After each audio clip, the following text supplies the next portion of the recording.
task. I don't like not having Gareth in the front is the thing. Like, I don't want to switch Gareth and Animan here. Just feels a bit wrong. I am nothing dangerous, I would hope. I am at peace in the outdoor places, though it never seems to last.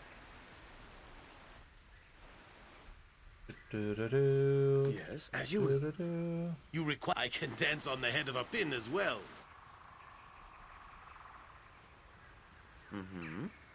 I guess the right thing to do would be like, Bella! Hi! Vet du? Oh. I guess I should, like, I guess it's easier to kind of dynamically switch this. Like, who's in the frontier now? I demand that we stop. The person that's the second is first. So if I replace these guys, then... Alright, cool. Then I can Where shall I display my skill and expertise? just slowly move everyone forwards rather than having to, like, do that step by step.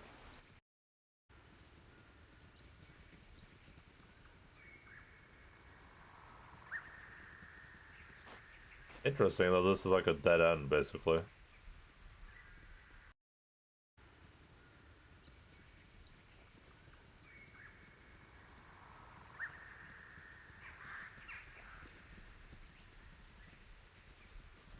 Oh, because we're showing out now. Oop. Jahera, grab the ring. One ring to rule them all. It seems like it takes a second before it starts working, maybe? Oh no. No, it's doing its job. One ring to bind them. To blind them, I think it is, right?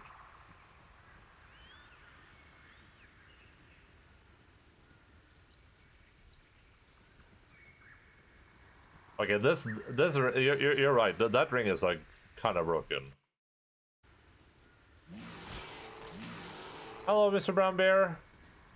You should probably eat your food, but I mean, I'm not gonna be, I'm not gonna yell at you or whatever. Wild tiger. For the order! Embarrassing.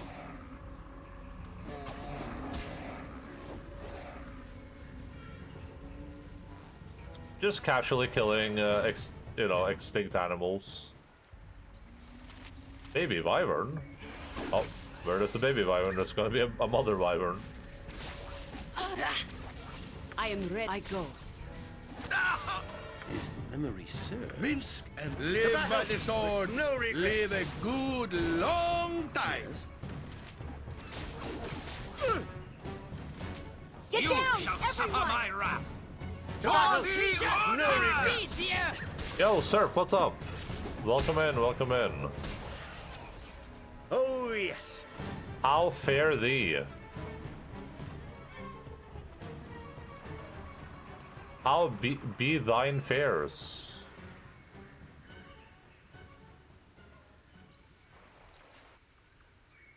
Righteousness shall You get prevail. no second chance.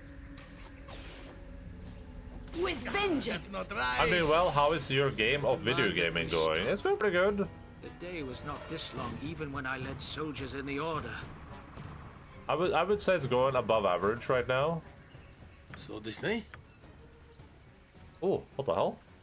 Did I miss something like that somewhere else? Come on, what about now? Fleet of Let's foot kill! and all that. We have finally left. Yeah. Oh, food. We're eating food apparently. We finally left the city of Athkathala behind. So now we're probably pretty close to the end game, I would assume. Except for throwing or sharing with friends. Oh, okay. When I pick up a loose assortment of small stones, I also usually think about sharing it with my friends. No, I can carry nothing else. Your item is on the ground. That's usually my first priority. I'm like, wow, this would be nice to share with my friends. A loose assortment of stones? What a great thing to be able to share with all my companions. Just as I thought. Okay, let me get to the end of the map here, and then we'll Fall, well, I will go creatures, grab food. here. Hiya! Tourists love that stuff. Something in... Just name what you want. Hey, wouldn't it be cool if you could dual wield them? Yes, that would be great. Food. Food time. Alright. A bit earlier for today. I'm gonna go grab my food, then we'll just watch a YouTube video, and then we'll be back to Baldur's Gate afterwards. We're back.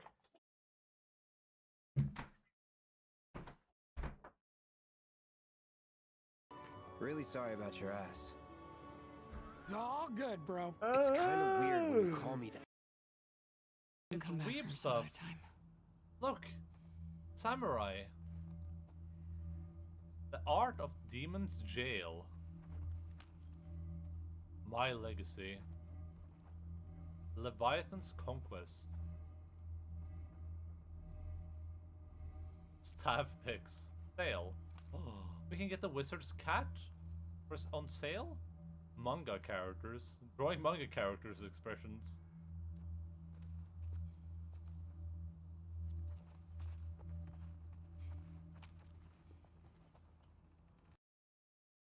God, he has a knife. Ah! I made up my mind, Sashiko-san. I already decided I'm spending the rest of my life with your panties. Sashiko-san. Forever.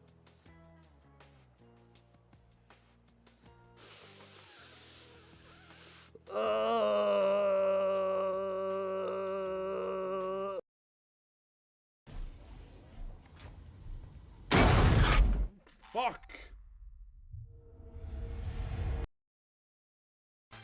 Should I just ignore poor people? I just realized that I should just ignore poor people, shouldn't I?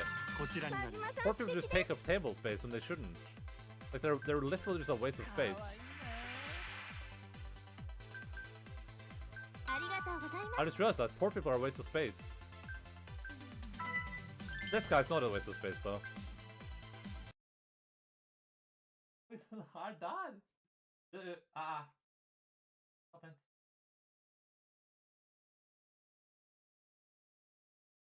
Oh. Oh. Now the camera's facing me. Alright. Or, if this is just like a...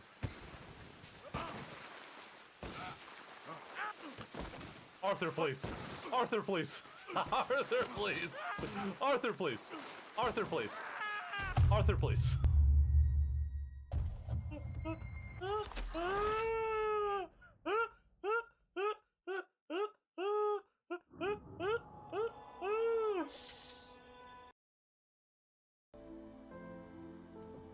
Alpha. Alpha, ser du hunden? Alpha, kom her. Alpha, ferdig? Ferdig, Alpha? Oh, Logan's jealous. Alpha, ferdig? Hva er det for noe? Hva er det for noe, Alpha?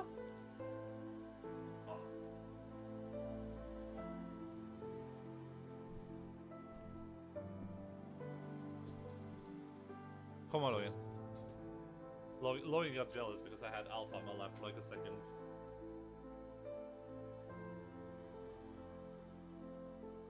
Er det hund, Alpha? Er det hund? Hæ? Er det hund? Er det hund?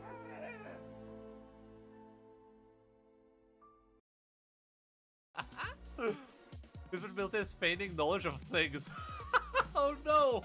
We have the same special ability! That's amazing! The man in the video did a swear word. I bet is he gonna stop he wouldn't have done that if Enda was here. What the hell? The guy in the video?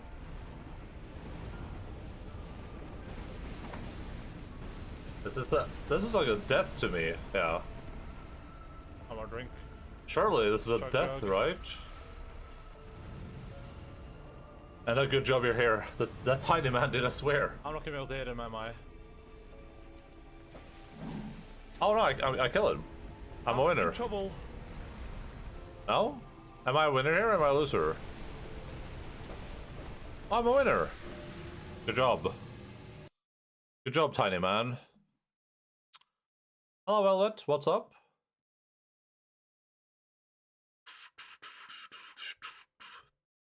You guys keep putting more videos in this goddamn channel. How am I ever supposed to catch up? Alright, we're watching another video that I will surely be able to add some great commentary to. This one.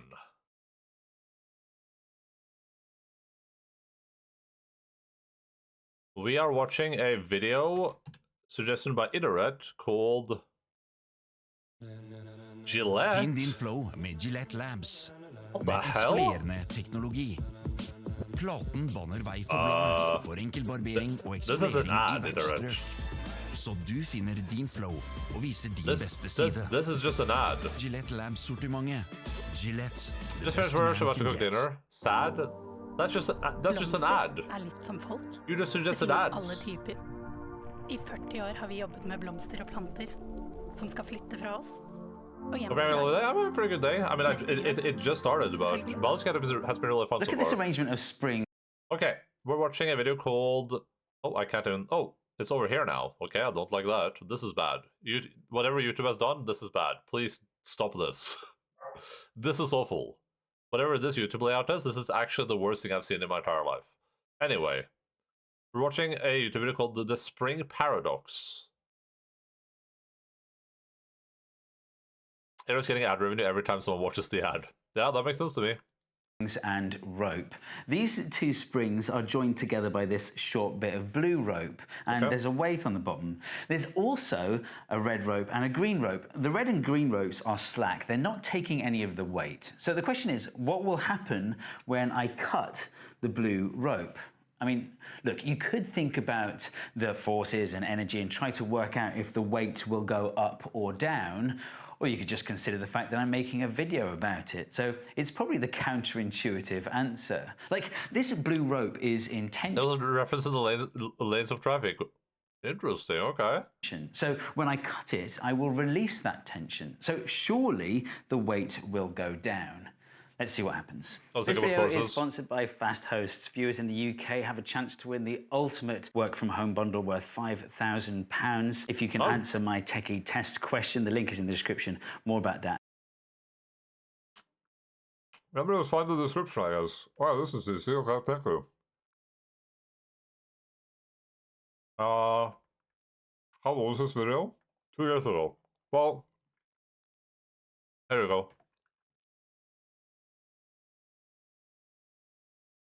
Might still be valid, who knows? At the end of the video. Isn't that crazy? The weight goes up. Why does it do that? Well, when If I take out the string, will you die? It would be extremely painful. For all the UK bros, yeah.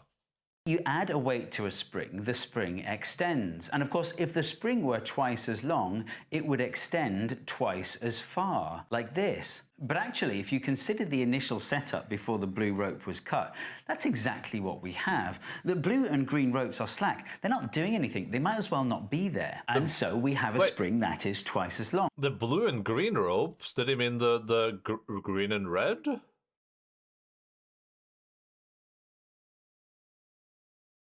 Woohoo, just for the UK bros. Yeah, that's not the only thing that extends twice as far, 4 centimeters.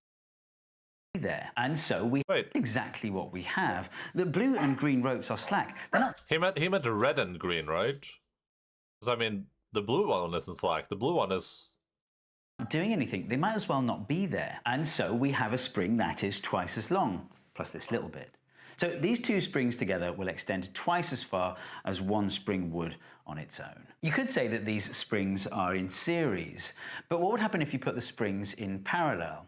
Okay, so start again with a mass on a single spring, and then add a second spring like this. Now the weight is shared between the two springs. This spring takes half the weight, this spring takes half the weight. If you half the weight on a spring, it should extend half as far. And look, that's what we see. Actually, it's not exactly what we see because my springs aren't ideal springs. They don't follow Hooke's law. But anyway, what's interesting is springs in parallel is what we have after the blue rope is cut. Look, two springs in parallel. It's just that they've both got this extension rope on them as well. So the reason the weight moves up when you cut the blue rope is because you're switching from 2 springs in series to 2 springs in parallel. But then I was like, hold on. If I were to slowly extend the blue rope instead of cutting it, surely the weight would go down. Like, my brain wasn't happy still.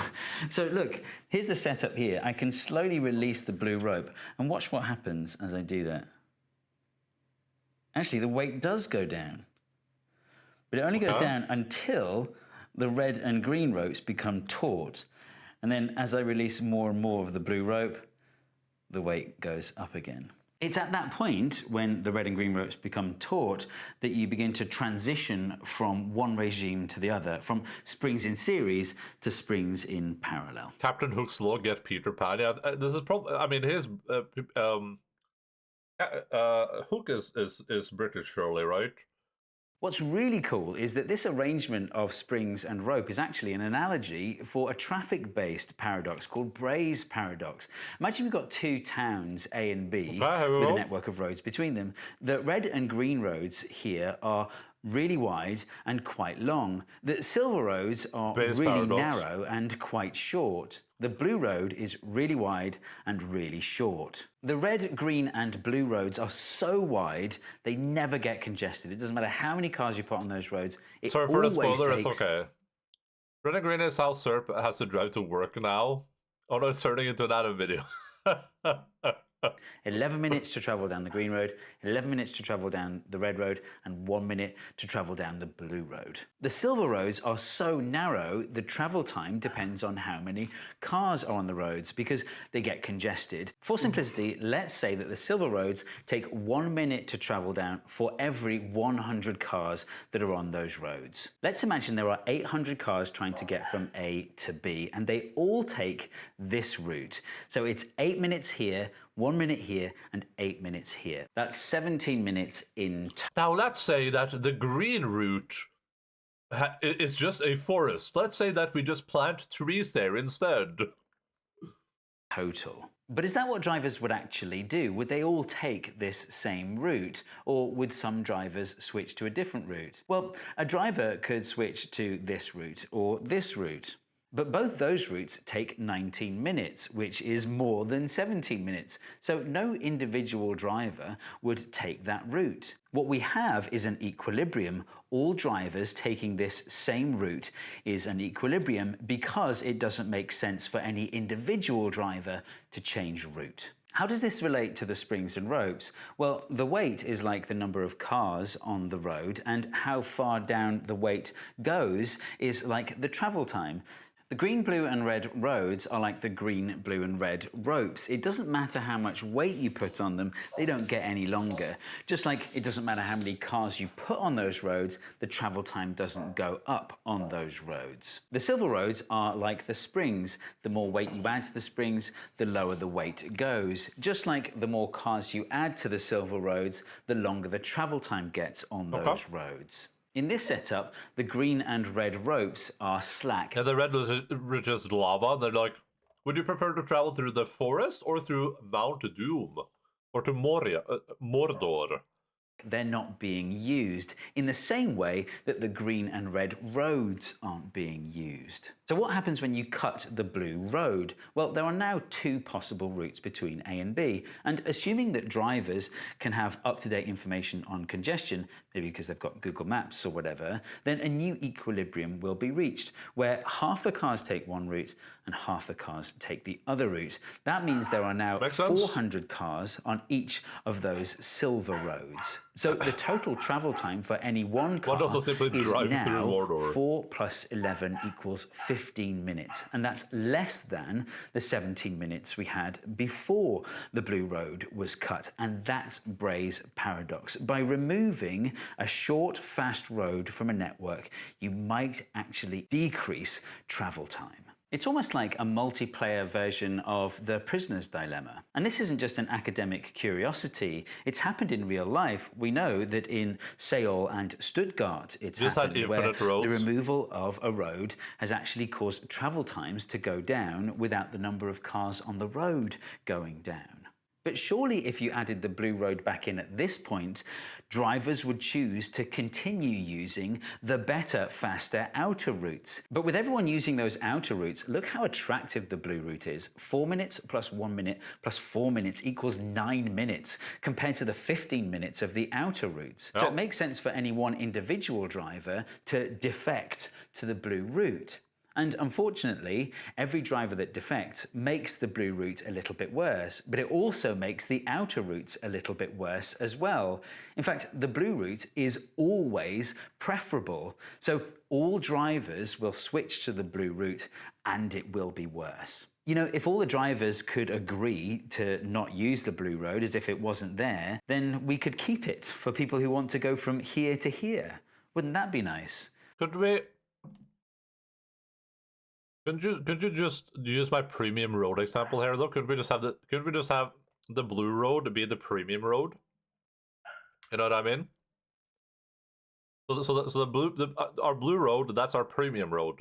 You got to pay additional money to drive on that, or you can use it for like MTX road. You can use for like it could only be for like logistics or for like emergency situations or something like that. It could be like a road that you're not normally allowed to drive on. Or maybe you could even have it be, you know, like from like a communist perspective, you could have it be like a road that you can drive on certain times. So, you know, maybe you work really late on Mondays and Saturdays. So you want to drive on the good road on Mondays and Saturdays, so you get to work faster and you can leave faster. You know? And then other people have other days, and then you're just gonna share the good road. Unfortunately, humans don't form hive minds, so it can't happen. And also, you could just... This could just be solved with a toll booth too, right? You could just have a toll booth and just make it expensive, so all the people that drive on that thing are paying like an extraordinary amount of money to do so. And you could use that money to produce more public transits and stuff. You're spending toll roads, yeah, of course. Just use universal time. Yeah, but why, like, or trees. But wouldn't this just be like a pretty viable solution, though? You would essentially just say, like, hey, oh, you want to use this, like, gigafast, you know, this fast lane road? Sure, just, you gotta pay money for that, though. Except maybe one day we will solve the problem with a hive mind. Like if self-driving cars take over the majority of driving, that'd be nice, yeah. And these self-driving cars can act cooperatively, then maybe one day we can experience this utopia of optimization. It's never going to happen, is it? Like, even if all the car companies could agree to write software that acts cooperatively with each other, there's always going to be a human in the car ready to override the software and say, do you know what? Take me the fastest route this time. Anyway, thanks to George Mavroniclas for the idea for this video. I appreciate it. This video is sponsored by web hosting company FastHosts. If you want to get your website up and running really quickly, take a look at their drag and drop templates. They're really intuitive to use, and they work on desktop and mobile out of the box, so you don't need to worry about, you know, responsive web design and stuff like that. Though, if you do want to get your hands dirty, you can put your own code in there as well. I know what you guys are like. You can get 2 months absolutely free, and there's a 30-day money-back guarantee, so you can try it out, no strings attached. If you want to do it your own way, check out their secure web hosting with unlimited bandwidth, so your website's not going to go down if you get a spike in traffic. You get a free domain name and SSL certificate for the first year, and hosting plans start from just £1 a month. Viewers in the UK have a chance to win the ultimate work from home bundle worth £5,000 if you can answer my techie test question, which is, what is the default port for HTTPS? I mean, it's just kind of more of the same we already knew, but I mean, it's a very interesting visual example, right? I thought it would be about springs, not roads. Yeah, good check point. out FastHosts today. I hope you enjoyed this video. If you did, don't forget to hit subscribe. And the algorithm thinks you'll enjoy this video next.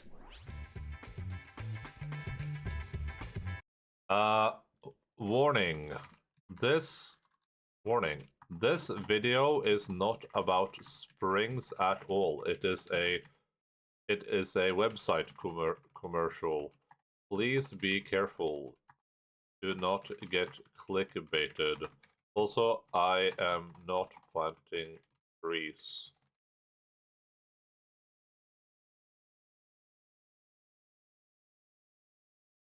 Right, what about this video then? Do you guys think this one's gonna be educational?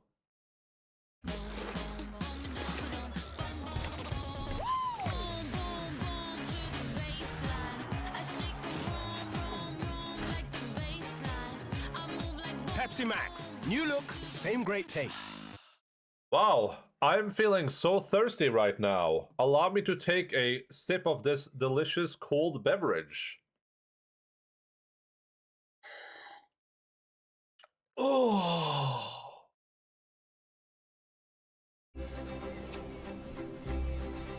The Rich Pepsi Max I've checked out, not sponsored. Yeah, definitely not sponsored.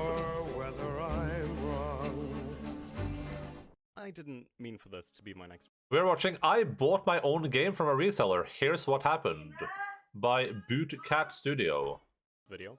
Seriously, I was fully prepared to make a video about the reveal of my new project, but something popped up and it opened a really strange rabbit hole. 5k subs? With this guy? No. Oh yeah. A few days ago, a friend We support small content creators on the channel. Yeah, I'm gonna be uploading this on full on my YouTube channel to show my support. of mine messaged me about a Steam key reselling site called Kingwin, or as my phone autocorrected it to, Kingpin. Oh, the irony. Which listed my game for sale at half price of what it is on Steam. It's not exactly news that resellers like these tend to be on the shady side. I remember hearing devs say they'd rather have players pirate their games than buy them off of sites like G2A, but I never really Bro, it's not understood great camera. I'm not gonna say anything. I don't have a great camera. I don't have good lighting at least. the extent of why that is. A few days later, yet another friend told me that they found my game. I think it's just using scuffed, a green screen technology. I think it's just the scuffed green screen stuff that is doing this. It's not like set up correctly. On a few key reseller sites, one of which was Kingwin. That friend, and well, yet another friend, thought it would be interesting to see what would happen if I were to buy one of my own keys and see where they got it from. In the first Yeah, place. for sure. I It thought was it a bit might scuffed. make for a good video, but I was a little bit unsure as I thought it could just be extremely short. It could have a simple answer, and then there you go. I just have a video. I thought we have really good research. Yeah, we do. Yeah. I wouldn't find any new info, but not wanting to miss out on a potentially good video idea. I've thought about using it. The only problem for me is like there's dogs there sometimes, and I do want the dogs on camera. So it's like I don't know how to like. I don't think that technology can do me and do the dogs. Do we? Oh yeah, 100%. If you go look at like if Mortis is streaming right now, he does not have a green screen. Can I? Mortis.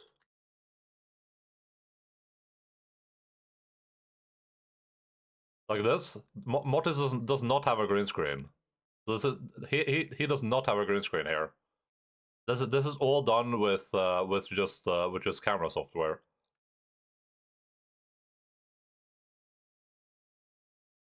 I mean, this is done with NVIDIA though. This is like NVIDIA encoder. You can do it with like most cameras now.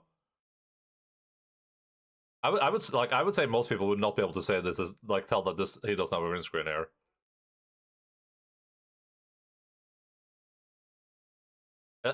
Endaline reacts to Mortis. Oh yeah. I decided to dive headfirst into it and see what I could find. And what I ended up finding was actually quite interesting. If you're a Mortis will now developer watching, DMCA you you. might want to stick this one out to the end to see how you can prevent the same thing from happening to you. Keep in mind, when these resellers get people's money, none of it goes to you. So the culprit then, Kingwin. Let's have a look at their website, shall we? First of all, my game is indeed on the site. But did they say none of the money goes to you? Because I mean maybe I'll go into it, but the culprit then, Kingwin, prevent this. And what I ended up finding was actually quite interesting. If you're a developer watching, you might want to stick this one out to the end to see how you can prevent the same thing from happening to you. Keep in mind, when these resellers get people's money, none of it goes to you. So the culprit then. yeah, some money. Yeah, but it's a little bit. It's not a little bit. I want to say deceptive because I don't think it's trying to lie to people, but like they're selling keys, so it's already been bought for. Yeah, all the people have purchased them. The stolen keys are the problem, right? Because keys that are bought with stolen credit cards or potentially like acquired in places where the game is sold for really cheap. Stuff like that can be a problem for you as a developer. I think there's some games that have ended up losing money because people have bought like 1 million keys and then sold them, and then all those keys have been charged back. But then the games don't get charged back. Just watch the video. I have to react. That's how this works. Otherwise, it's stealing. You want me to steal the video too? Kingwin. Let's have a look at their website, shall we? First of all, my game is indeed on the site, and it's listed at 55% off, despite the game not currently being on sale on Steam. This immediately raises a few questions. Do they buy a key using a currency that would make it cheaper? Are they straight up fake? I mean, okay, listen, I don't think this is a question, okay? This website has no affiliation with Steam. It doesn't need to be on sale on Steam to be on sale here. We'll find out later on. Their About page mentions nothing about how they're able to get these incredible discounts for games that aren't on sale, but they do mention having 17 million registered users as of November 2023. Now, think about that for just a second. That means that if every single one of these users spent only $1 on an illegitimately obtained game, that would give Kingwin Did you guys see 17... Did you guys see a random Discord pop up? Uh-oh. One of these users spent... Who is it? Who was it? Who sabotaged the video? Why isn't the bar going down? Hello, YouTube? It's Ellie. I think Ellie did it. Only $1 on an illegitimately obtained game, that would give Kingwin $17 million in profit. Ellie, goddamn Ellie. Let's go to the page for my game specifically, shall we? Starting off, the screenshots are all ripped from Steam, but they're all horrifically compressed and grainy? How did they even mess this up? To add insult to injury, they even have a zoom button, as if there's any detail left to see. Addition, standard. Well, I sure hope so. Are all those kids from Poland? G2A and Kingwin? That's a good question. Come on, Eileen. There's no alternative. The page says my key can be activated. Come on, in my country, Eileen. so that's nice. They list the Swedish currency as SKR. Hang on. It could also be listed as KR officially, but I've got to say, I've lived here for over 22 years now, and I've never seen anyone write SKR. Okay, this is just really weird. This is just nitpicking. Kind of unprofessional. All the sellers, Cute Shop, G24, GameDoc, and Have a Fun Store, all use generic names that seem ungoogleable by design. And initially I suspected them to be fake, but more on that later. As an example of being ungoogleable, googling Cute Shop brings you to a bunch of shops for cutesy things and what appear to be Squarespace templates or something of the like. Squarespace. G24 or G24 Games just takes you to Gran Turismo 4. Now imagine what you'd find by googling Have Fun Store. Not very helpful. It's possible that these are private sellers who don't have their own sites, but then what's the point of naming yourself Have a Fun Store or G24 if it's a person and not an actual storefront run by a group? Probably because they don't want to be traced. But anime underage girl. Trusted. And with a name like that, they sound about as trustworthy as a Super Nintendo or PlayStation era Final Fantasy villain. Now, before I actually get to buying my game, let's see what that initial friend who tipped me off about the site has to say about her experience using it. I'm here talking to my friend Trixie on Discord, who has had an experience with Kingwin in the past. Okay. So, Trixie, if you would be so kind, please tell me about your experience with Kingwin. I was gonna buy a game, Strange Horticulture, and I am a poor citizen of this country. Yeah, so I was gonna buy a sheep key, and I'm never doing that again. Well, basically my... Imagine naming yourself Vevter and finding out that's a dildo shop on YouTube? Is that what you mean? It's a dildo shop on YouTube? Is that what it is? What about an expert on the topic on this video? Yeah, an expert on the topic. A person who used the website once. Okay, guys. I have a correspondence here from our expert on the field. I'm gonna take you guys over to Cashew. Cashew, are you there? Cashew, hello. My boyfriend has. Oh, you've been using these websites for a while? No problems? Oh, that's where you bought Mortal Kombat 11 for me? Okay. Yeah, thank you, Cashew. Bought keys before on this website, Kingwin. Yep. I don't think it's ever had any trouble with it. My first time I bought it, you can see that it says Europe. Europe, yep. UA Steam key. Did not work. That's one of the sites wants to buy Football Manager. Well, there you go. It was the wrong issuing country when I was gonna use it in Steam, and I don't know why. Yeah, no, that sounds very interesting. So, do you know how much money you spent on the game compared to what it would have been normally? Like, was it 50% off? Was it 10% off? I believe this game on key was €8, and I think it's €15 on Steam, maybe. Okay, so quite a discount compared to the original. Yeah. Yeah, cool. Okay. This was the chat we sent them when it didn't work, and they answered the next day with, "What country do you live in?" And I was like, "Hello, please answer me. I want the game, please." I didn't have the key. So I've learned for the zero key things. Yeah, me after too. a week for the key to actually come in my inventory. And it uses I have no money for real games. I spent it along gacha. That's understandable. That's okay. I see. Could you confirm that the key you got initially was like legitimate? It didn't say it was already claimed or something. It just said that it was for a different country. Why not should available in full petri? I think it's just trying to kind of prove that these websites can be hard to use, and that they're not necessarily very trustworthy. I think it's trying to prove that would be my Purchase in this country. You purchase. Forced diversity. He needed to have a woman in this video.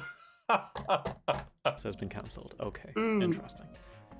And when I went into the original Steam page on this Wait, game, like if I would, we shouldn't have the code on the screen, right? There's no I guess maybe it doesn't matter. saying that I can't buy it, Yeah, so I don't know why it said that you can't buy it in this country. Like, Yep. Let's leave a 1 star. Wow, it didn't show up. Wow, it's crazy. Let's also see what some other people have to say on their respectfully 4-star rated Trustpilot page. Although, maybe respectfully Please just the videos, yeah, I don't know. Looking into it a little further, the reviews appear somewhat suspect, for a variety of reasons. The first verified 5-star review is listed as coming from Sweden, but the name sure sounds in Swedish. But hey, it's not impossible for someone to have a foreign name, so let's take that with a grain of salt. The second review is a 1-star review describing what appears to be a horrendous scam. So it didn't work because it was phones unavailable in our country, yeah. And the argument is that, well, then she shouldn't be able to buy it in the first place, I guess. service provider billed them over $40 for an order on Kingwin they never even placed. The reply from Kingwin just says they can't reply because the review isn't in. Okay, I've been through this before. Usually this is because when you buy things on these websites, they will have like little like hidden catches there where it's like, they'll be like, oh, you want to buy something here? Cool. Do you also want to like subscribe to our premium service? Do you want to get like the key security pass or whatever? They'll have like little like hidden catches there. And also these services will usually be really hard to unsubscribe from. Like you'll go and you have to like click through like 16 different steps just to get to like the unsubscribe thing, and everything will be super confusing. You'll be like, are you sure that you don't want to do this? And you're like, and it's just like yes, and like probably, and you're like English. Meanwhile, Google Translate gets it almost completely right. I scroll down a little further and find another review also claiming to have been charged through the phone service provider. The response from Kingwin actually tries to address them despite it being in Swedish, but it's the most automated non-reply I've seen in a long time. Okay. Another 1-star review. This is every company. Every company does this. There are very few companies that give like personalized responses to literally every person that has a complaint for their stuff. Right? Who claims the key they got from the website didn't work, but they don't care about getting a refund. All fault for buying from a shady ass site. Kinda, yeah, for sure. But I mean, there's a good argument for why these like shouldn't be so shady, I guess. But that's why they're cheap, right? So robotic response. They give a non-reply and link the. It's kind of like pirating a movie and then being like, oh, I got a virus from the movie. To a customer service ticket, which they clearly weren't interested in. Remember the thing I said about the first positive review having a foreign name? While that one is easily explainable, all the other ones also have something odd about their names. Almost all of them are from Sweden, but written in English, and most of the names seem made up. Yes, I'm sure Caro67 is a username someone actually chose to use before going on Trustpilot to write one of 3 reviews on the whole account. Actually, interestingly enough, on the first 2 pages, only 1 review wasn't from Sweden. I don't know if that's because Trustpilot's picking up my location or what, but that's a little odd to me as I haven't seen it before. What is even more interesting than the verified page are the several other unverified Trustpilot pages, where the reviews Couldn't he just, like, if you're gonna do a video like this, kind of like making this a point, shouldn't he just like get a VPN real quick and just see if he changes countries, if he gets different reviews, just to like make sure? That's why you should only watch videos via people's Discord. Yeah, yep. Genuine. Also, in what world does 64% 1-star reviews against 9% 2 and 3-star reviews and 18% 5-star reviews lead to a 2.5 in total? What the hell, Trustpilot? More than half are 1-star. Yeah, that does sound pretty shady. So, time to buy something using that shady service. Yeah, that does in total. Where's our Scott green screen?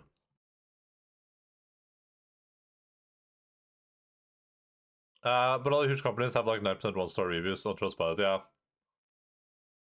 Why does this equal 2.4 though? Does that add up? No, it doesn't, right? I guess they can weigh the results though. They can say like what if it's weighed more towards the center?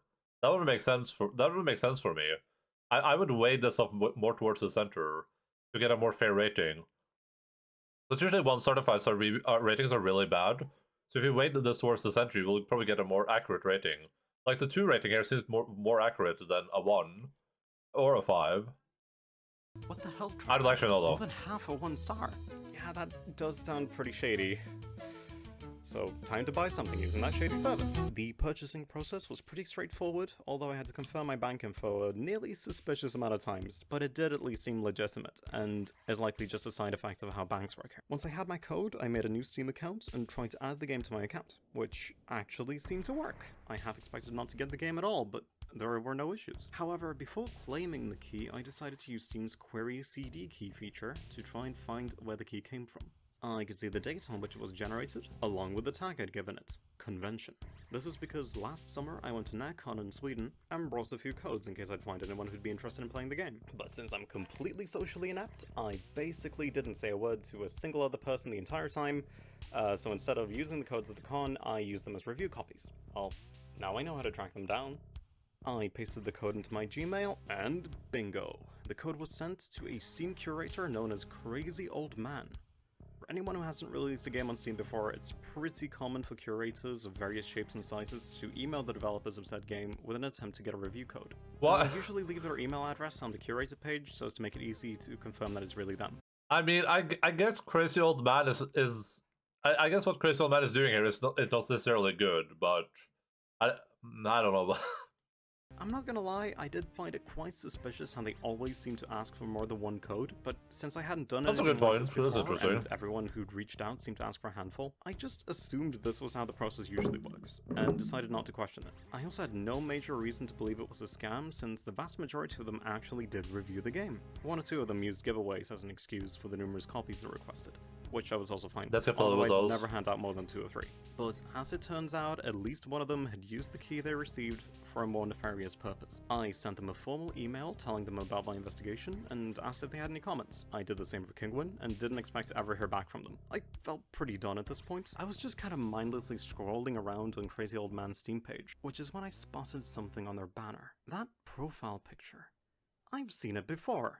And scrolling down to the bottom of the page showed the same one used for one of the group's administrators. Going back to my email account, I immediately knew where to look. One of the first people who'd ever requested keys for the game was a girl named Svetlana from a group called Cute Place. And she had that very same profile picture. Hang on.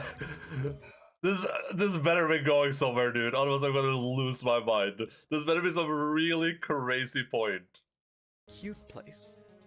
What was the name of that shop selling the game again? Har vi några planer till uka eller? Okay, dude. Nå får du 30% rabatt på 2-døgnscruise Oslo-Kiel. Bestill på Colorline. Okay, dude. Okay, dude. Jeg vil lage en enkel panna cotta. Panna cotta? Og så på toppen av det, vi skal bruke kraftig, intens Kraftig? kaffe fra Lår, som er en fantastisk kaffe.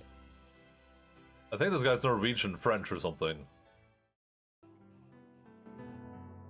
Actual TV experience, yeah. This is practically some Hypnospace Outlaw stuff. Here, try this.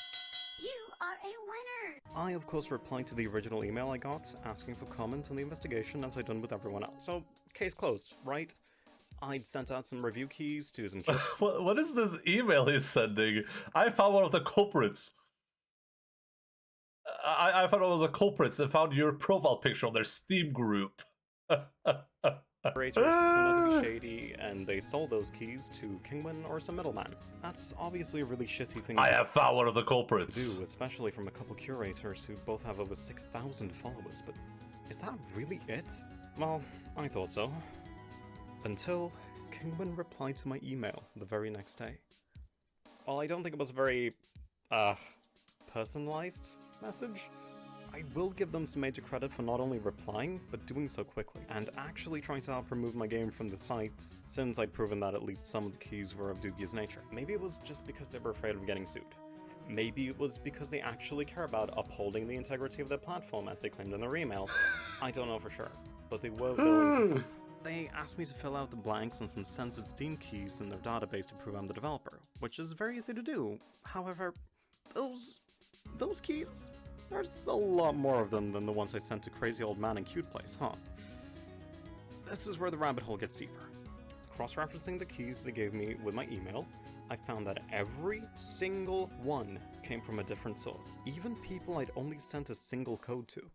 Okay, let's be real. Maybe it wasn't so surprising that Cheerful Family, a group with family in the name who reviewed adult-only games from time to time, was a little bit shady, but they weren't the only ones. Crazy Old Man, Cute Place, Cheerful Family, Happy Panda Reviews, Gaming Grandma, Points of Interest, Gaming Grandma? All of them had sold the keys I'd given to them. All of them, from my point of view, are frauds. Notice that most of them have followers in the tens of thousands. It doesn't get much more blatant than this. These people are not here to give small indie titles like mine recognition. They're here to make money off of devs like myself, whose games are far from profitable. Okay, can we just make a little point here? They can't be making a lot of money off reselling these things, right? There's no shot that these people are making a bunch of money because you sent them like 5 Steam keys, and now they sold those 5 Steam keys for like, you know, what, $10 a pop or something? That's $50 for scamming one indie dev. Like, how many times would they have to do this?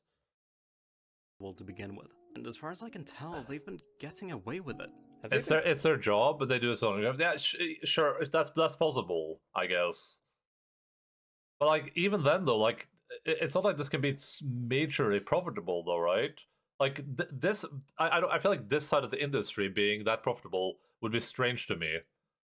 The other side of the industry, the stolen part and the mass key reselling, I think that's profitable. But the like emailing developers, be like, hey, can I get some keys? Oh, hey, can I get some keys? And then getting like, I don't know. I mean, I guess if you get like, if you have like 100 different accounts doing it automated, yeah, sure. I guess if you have like 100 different accounts doing it, then and you get like 100 keys, then I guess. Called out. But also, shouldn't he have started the video with this? Because if I'm a developer watching this, I would have turned this video off like right here. I'd be like, okay, this is a waste of time. Like, I already know how these websites work. Shouldn't he just have said this immediately? Because this is like, this seems like the biggest deal. Because we need the diversity. It seems like the point here is curators on Steam that ask for review codes, or other people are selling your review codes. In the past, which is like a huge deal. But that wasn't apparent before like here. We're 12 minutes in. Slipped through the cracks? And if they have been called out, why hasn't Valve done anything about it? I've reached out to every single one of these curators for comment through their email addresses listed on their pages. Also, when he is giving these people the keys, is he explicitly telling them that they can't sell them? Did he say anything about that? Because I mean, in that case, I don't know what Valve is supposed to do. First of all, I don't know what Valve is supposed to do. But secondly, would they even be wrong to sell them? I don't know if that would even be the case. And not a... I guess it's deceptive for sure, but... single one has replied. Developers, please be careful when sending out review codes. Don't trust these developers in particular, but don't let others fool you either just because of the numbers. They're not here to help you. They just want to make money off of your work. It doesn't matter if they have 20 followers. Sure, but isn't this true for like everything though? Like IGN isn't there to help like a small developer, right? That's not what they exist for. They're media outlets. When they do a review, they're trying to make money on that review. They're not there to help anyone either. Like it's a chain, right? Like indie game developer makes a really crazy good game. Media outlet is like, have you seen this crazy good game? People read article. They read article. Website gets money. They see game. They buy game. Game gets money. And then it just goes in a circle, right? I just put 1 week limit to claim. They don't sign or agree to anything. I assume they get to the key and do whatever. How good that works with Steam keys, like temporary stuff and crap, revoking keys or so. Steam might have a solution. I mean, Steam could probably get a solution for that for review codes, right? But I think the problem is that a lot of like I think a lot of streamers kind of expect that stuff to be like a thing they get so that they can play at any point, and that's a huge streamers and like reviewers and stuff, right? Or 20,000. But I would be more curious how big of a detriment this is necessarily, right? Those codes are potentially costing you a sale by their availability, but because you provided them, they're not going to cost you anything from a loss perspective, because they're not stolen codes that are going to get charged back at least. So that is at least fine. And the people buying it on those sites, would they have bought your game on Steam otherwise? Probably not. Very small chance they're going to do that, right? Very few people that are using these third-party key sites are going to buy stuff on the regular platform. So like, I don't know if you're necessarily like losing money here either. I don't think this is like a developers do lose money from the stolen keys 100%. 1,000. Yeah, if they're a free key, but it's crap to make money. Oh yeah, 100%. I'm just saying, like, he kind of made it seem like this is like a financial thing, but it isn't necessarily, right? These developers in particular, but don't let others fool you either just because of the numbers. They're not here to help you, they just want to make money off of your work. It doesn't matter if they have 20 followers or 20,000. They prey off of devs like us who aren't used to this kind of thing and aren't able to spot what is a scam. Oh my god, look at his finger. Look at his green screen finger. Used to this kind of thing. Oh my god. Aren't able to spot what is a scam and what is legitimate. It's just gone. They just don't have the experience necessary to know. And this really sucks for everyone because it makes legitimate curators appear illegitimate. AI generated triggers. Really just ruining the fun for everyone. Players, please don't use reseller sites like these. Not only are you not supporting the developers who poured potential years of their life into their projects, you are actively supporting and funding these scam artists who are making all of this possible. The people who are ripping off the people who deserve that money. If you've seen my last video, and judging by the numbers, I think a big chunk of you have, I made a short little segment about piracy, and how I said I didn't want my game to be pirated, but I wouldn't judge anyone for doing so. While some aspects of these reselling sites are a bit less shady than the piracy sites... Did he... I mean, Kinguin responded and gave him codes and stuff, though, right? So I mean, Kinguin is like actively engaging with this small indie developer. I want to know more about this engagement. Like, what was the result of this? Like, did they do anything about it? Did they talk? Like, could they get the keys removed? Like, what happened with this process? Did they try? Reselling sites are a bit less shady than the piracy sites.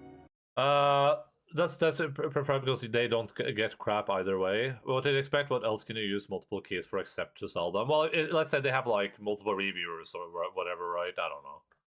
Please. Definitely weird for a indie game, for sure. Like a really small indie game. Like what? They have like 60 staff members that all need a key. If you want to play my game and you don't want to... I do believe the dev should pay for free exposure. Yes. Or cannot support me directly, just pirate it. Don't support these absolute scam artists. Okay.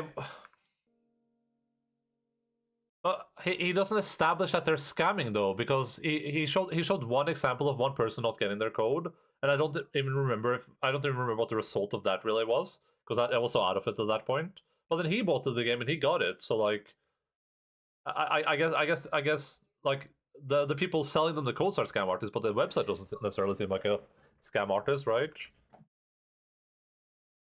I mean, they are shady for sure. There's no disagreement to that. I just don't think the video does a good job of proving that. I think Total Biscuit or someone did a way better video on this stuff that like made the point way better. The biggest takeaway from this video should be developers don't give 600 review codes to random ass people that like send you emails. Like, send them one code, tell them explicitly you're not allowed to like you have to use this code, and then use the you can probably use the like yeah, you could probably email like Kinguin or something if you see your game there. The question is, do you pirate or do you give Kinguin money to have a copy on Steam? Yeah, and I would say, like, in addition to this, there's another part of this argument, right? Which is that sure, you might not be getting directly paid as a developer by like if someone bought one of his review codes. What is his game called? Do we know what his game is called? He mentioned it, but Bootcat Studio.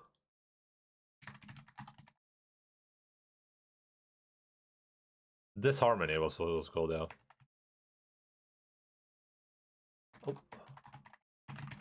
You know, let's say that people get his game on through a third-party site. So now it's showing up on their Steam, right? And they're playing it on Steam. This might look way better then, right? Like, if this was a game that a lot of people had bought, and maybe a decent amount of them bought it through like a key site. Now it shows up on their Steam. Now it looks like a popular game. Because people are playing it, maybe that might even change the Steam algorithm. I don't know how Steam recommendations work, but I assume there's some sort of Steam recommendation thing that's like, hey, this game is popular, and then it puts it into like the curators and stuff like that. Like, you know, I don't think this is necessarily like a good argument for why. I don't think you should buy them from third-party sites, and I don't think that's a good thing, and I think they're scammy as hell. But it's not necessarily like a net loss, right? Wait, what estimations? 200 or 34k?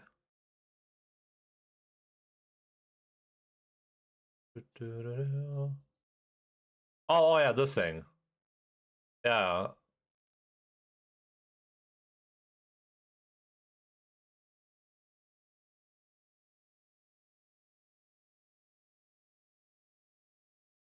Like, he's not wrong that in a lot of cases, especially for really small developers, you are probably always better off pirating the game for really small developers. I think it's pretty rare that they're gonna make money on you stealing it, or stealing it, buying it from a key site. But like, I don't think that was like the argument that was being made during this video in a very good way. My biggest takeaway from this video is just don't send out keys to people. That was like my takeaway from this. Also, I don't think I'm planning to play this game, but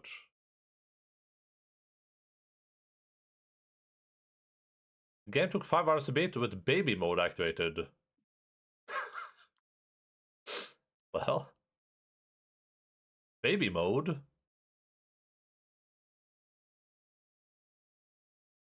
Okay, let's watch the end of the video. Then we'll play more. That's pretty much it for me. But before I end the video, I just want to say thanks to my friends Ellie and Wyatt for suggesting I do this video in the first place, as well as to Trixie for helping me with a little interview segment. That was really nice. And for pointing out the existence of Kingwin in the first place. I wouldn't have found out if it weren't for you. This video is quite different from the videos I made in the past. You know, slightly new setup. I've got a green screen, but the lighting isn't that good, so I'm sorry if it's a little bit... Oh, he does have a green screen. I'll try and sort that out in the future. I'm gonna get back to actual game dev content very soon, and my next video is going to be the reveal of my next big project this time. So the argument I'm getting is that smaller and less efficient you are, less you're expected unless you can expect the common rules and protections apply to you. Small indie gets crap stolen, scams, suck it up. From me? Is that what you're getting from me? That's pretty exciting. So look forward to that, and thank you for watching. Big Popstar gets upset to rally the world. Support real developers. Thank you. I think that the bigger you are, the more you benefit from people stealing your content. Meaning that when Game of Thrones released, there was a huge the D&D people came out in an interview and they basically said like, hey, I think we're profiting from people pirating our show. Because what happens is that the more people are engaging in something, the more people are pirating something, the more people are engaging in it, and the more discussions there are about it. And that just keeps piling up and up, right? But that's just how interest works. Because if more people are pirating something, that is something that a lot more people are going to be engaged in. The problem with keys, and that can work for buying keys from these websites too for some games. The two big problems with key sellers are, one, if those keys are gotten through stolen credit cards, which a lot of them are, I believe that when those get charged back, it actually costs the developer money. Meaning that is like a cost to them. And I know some developers in the past have like gone bankrupt because of that, or had like huge financial problems because someone bought, 10,000 keys with stolen credit cards, and then now those keys are out there, then they get charged back, and now people. I think if people buy those keys, then they can still use them. I don't know how that works, but I know the chargebacks are really bad. That was like in 2011 or something. Those I haven't like read up on that lately. So for small developers, if your choice is pirate a game or